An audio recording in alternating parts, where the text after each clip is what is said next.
Welcome back to Building Better Communication Skills for IELTS. Scoring high on the IELTS is so important, and especially in the speaking section. Yeah, it really is. So today we're going to do a deep dive Okay. into part one of the speaking test, focusing on some common health-related topics that you might encounter, Sounds good. and really sort of uncover how thoughtful responses and nuanced vocabulary can make a real difference in your score. It's really interesting, how something like simple questions about health can actually be a great opportunity to show off how good you are with English. Right. It's more than just like, yes or no. Right. It's about elaborating, showing a range of vocabulary, and really like, demonstrating you understand what they're asking you. Absolutely. So let's jump right in with a question that you might encounter. Do you prefer eating healthy food or fast food? Do you prefer eating healthy food or fast food? Okay, and here is a sample answer that earned a band 9. I prefer eating healthy food because it nourishes my body and mind. A balanced diet rich in vegetables, fruits, and lean proteins keeps me energized throughout the day. I also appreciate the long-term benefits, such as a stronger immune system and reduced risk of chronic diseases. While fast food might be tempting due to its convenience, I prioritize my health over momentary indulgence. So this response is fantastic for a couple of reasons. First, the speaker clearly says what they prefer right away and then explains why. Right. And it really uses some great vocabulary words: nourishes, balanced diet, energized, and chronic diseases. Yeah. It's like they're painting a picture of why this is important to them, not just like stating a fact. Okay, let's hear another Band 9 response to the same question. Sure. Although fast food is undeniably convenient, I consciously opt for healthy food. Preparing my meals allows me to control the ingredients and ensure they are fresh and nutritious. I believe that eating healthily is an investment in my future well-being. That said, I do occasionally enjoy fast food as a treat, but I make sure to balance it out with a generally healthy lifestyle. Now, this response is taking a slightly different approach. Yeah. Yeah. It's showing that they're actively choosing this, and they're acknowledging the appeal of fast food, but ultimately they're prioritizing well-being. Exactly. And it uses contrasting connectors like although and that said, Hmm. which makes it sound more sophisticated and balanced. It also uses phrases like consciously opt for, investment in well-being, and general healthy lifestyle, which are all great examples of idiomatic language. Yeah, and it's almost like they're having a conversation with the examiner, like weighing the pros and cons. Yeah. Very effective. Okay, now let's have you, our listener, practice. Here's the question again. Do you prefer eating healthy food or fast food? Do you prefer eating healthy food or fast food? And some keywords and phrases that can help you craft a fantastic answer. Nourishes my body and mind. Nourishes my body and mind. Balanced diet. Balanced diet. Vegetables, fruits, and lean proteins. Vegetables, fruits, and lean proteins. Energized throughout the day. Energized throughout the day. Long-term benefits. Long-term benefits. Chronic diseases. Chronic diseases. Convenience versus health.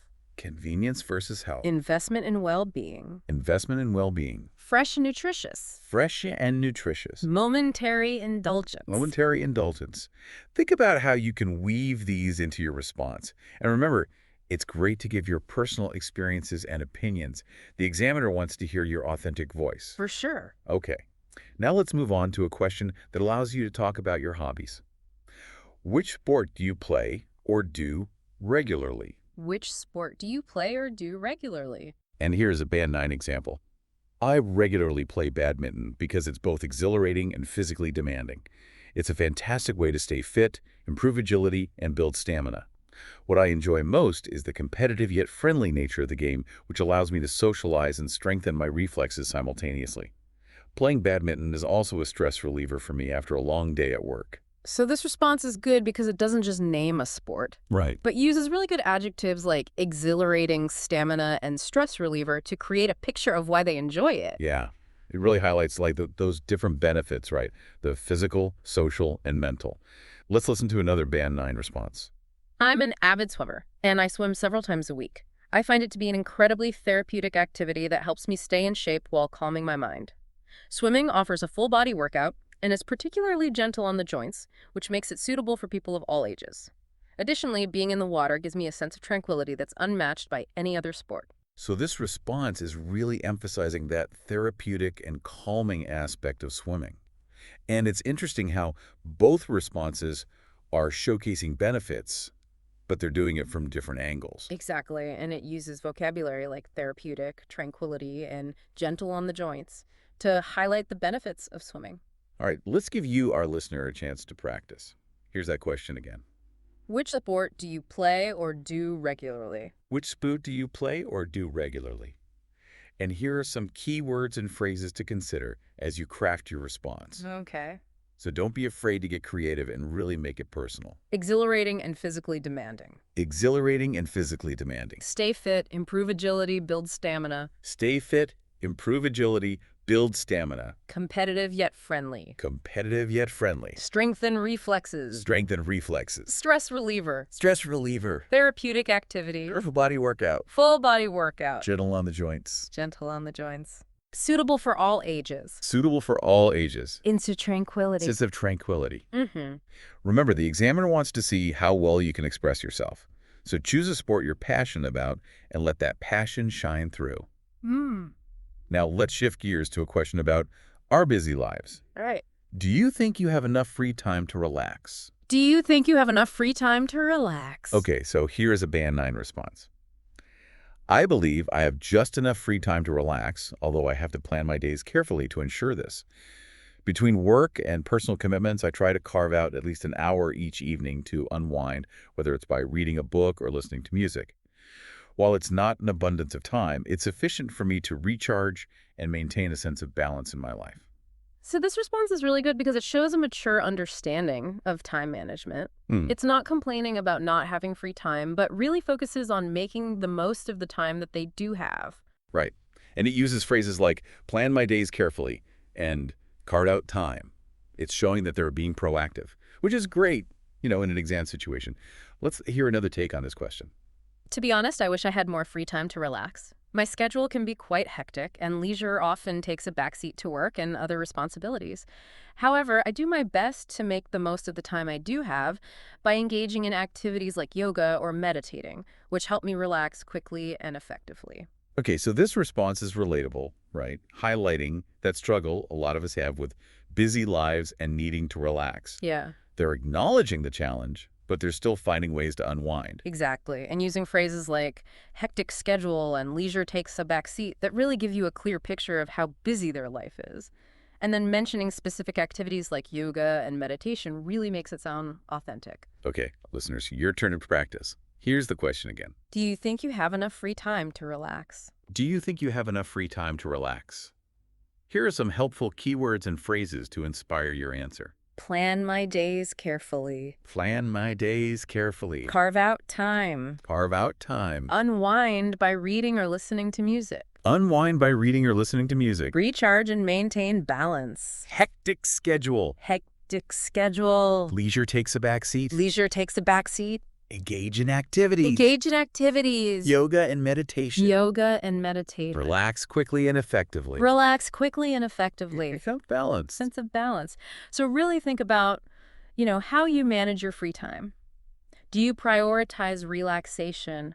What are your go-to activities for unwinding?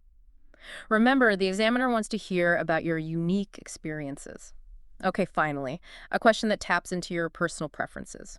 Do you prefer spending your free time indoors or outdoors? Do you prefer spending your free time indoors or outdoors? Okay, here is a Band 9 response, this time showcasing the benefits of outdoor activities. I prefer spending my free time outdoors because it allows me to connect with nature and stay active.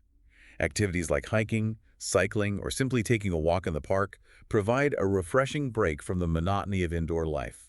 I find that being outdoors not only boosts my physical health, but also uplifts my mood and fosters creativity. This response is great because it really focuses on the speaker's connection to nature. Using descriptive language like connect with nature, refreshing break, and boosts physical health, you can really picture what they're talking about. And you can just tell that they really appreciate nature, right? Yeah. Not just for their physical health, but like you said, mental and emotional well-being. Right.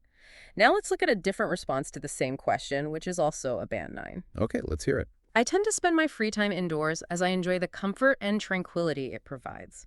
Whether I'm watching a movie, reading, or experimenting with new recipes, I find indoor activities to be both relaxing and fulfilling.